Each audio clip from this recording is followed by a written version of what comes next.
What's going on, everybody? It's Davey from the 80s, and you are now entering the Cinema Chop Shop. So park your ass right there. And while you're there, don't forget to hit the like, the share, and the subscribe button down below. Now, also, if you check the description, you will see that there is a link to my Patreon account. You, my friend, can become a Patreon supporter. All you got to do is click the link and then tell me what you want me to review. With that being said, we are back at it again with the episode 8 of season 3 review for Cobra Kai. So, with that being said, this episode is titled The Good, The Bad, and The Badass, right? Just off top, I want to say that in order for this show to tell a fluid story, I feel like they had to go this route. I feel like, and I'm kind of happy that they did this.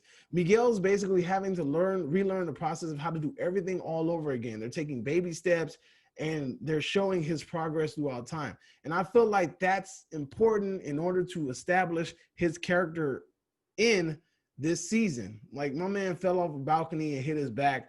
You ain't gonna bounce back that quick, player. And I appreciate that. But I feel like whenever the tournament comes up, I feel that he's gonna have a huge target on his back. Literally. Like, I think that they're gonna target that and they're going to exploit it during the tournament, especially with Cobra Kai and John Kreese. That's definitely going to happen. But in this episode, we see that they basically canceled the Hill Valley tournament, and Kreese and all the 3 dojos go to appeal. And, you know, from there, they basically get the council person to overturn the decision. It seemed kind of like meh. I mean, honestly, when I'm watching it, it felt like, if she was going to overturn it, what was the freaking point of having this in the first place? Like, I don't know. It just kind of felt kind of fillery, and I wasn't really digging that. I'm surprised that we had 2 episodes this far in the season, back to back, that feel like they're setting things up, or it's like filler. I'm really, really surprised. I thought filler episodes would be more towards the beginning, but this episode is very fillerish, and it's towards the end, which kind of like, especially when you have the whole episode kind of like hanging on the idea about the Hill Valley tournament. Like, you could have kind of left that out and then put a really good episode in there, but that's just me. Also, my boy Robbie gets out of jail, and, you know, it's kind of surprising to see that there's no relationship between, like, that Johnny gives up so easily on his relationship with Robbie, and it's really amazing to me. Like, Robbie can sit here and say, I don't want nothing to do with you, all he wants, but at the end of the day, that's your son. So it's like, how are you going to, like, deny a relationship with your son? Like, I really feel like he tries harder to try to be cool with Miguel than he does with Robbie. And that's the weirdest thing, especially if he feels like Robbie is kind of like a young him. He should really be trying to reach out to him, because he should understand him. He should understand exactly where he's coming from.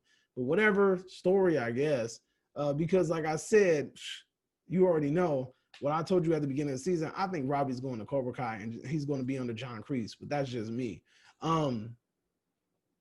So this section right here is going to be a little spoilery. So if you haven't seen the episode, which I assume you should have, but if you don't really want to be spoiled, get out. All right. So with that being said, Sam and Miguel have a rekindling, and me personally, I'm kind of getting tired of this freaking love triangle between Sam, Miguel, and Robbie. It's kind of strange. I'm not really digging it. I honestly feel like it's starting to get played out. I get it. You're trying to kind of rehatch the idea of the original storyline with the love triangle between Johnny, Miguel, and I think Allie. But I mean, you don't need to do that all the freaking time. Like, really? Like, it just, like I said, enough. That's why this episode feels so fillery, right? Which obviously Robbie finds out about Miguel and Sam. And like I said, that's pushing him to the dark side. You're going to come to the dark side. My boy's going to join Cobra Kai. I don't give a damn. And that's what happens at the end of the story. You know what I'm saying? So he goes to Kreese, and he's like, yo, he pops up, and he's like, I ain't got nowhere else to go. So you already know Kreese is going to put this man under his wing, and he is going to make him a Cobra. I really think, I'm gonna keep it a buck. Excuse me. I think that Robbie's gonna end up hooking up with Tori, and they're gonna be the power couple of Cobra Kai. That's what I think. I think that these two are gonna hook up. They're gonna be the couple in Cobra Kai. So that's just me. Like that's what I think is going to end up happening. Let me know if you think the same.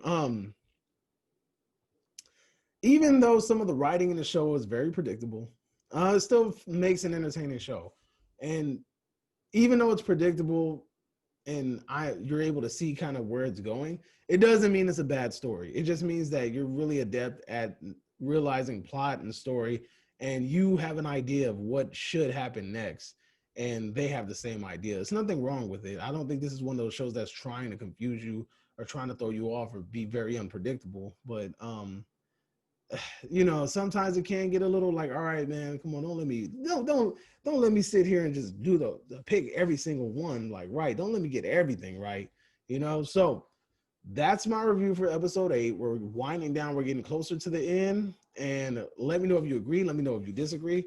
But until next time, this is Dave from the 80s. Don't forget to subscribe and hit the like button on the way out. Adios.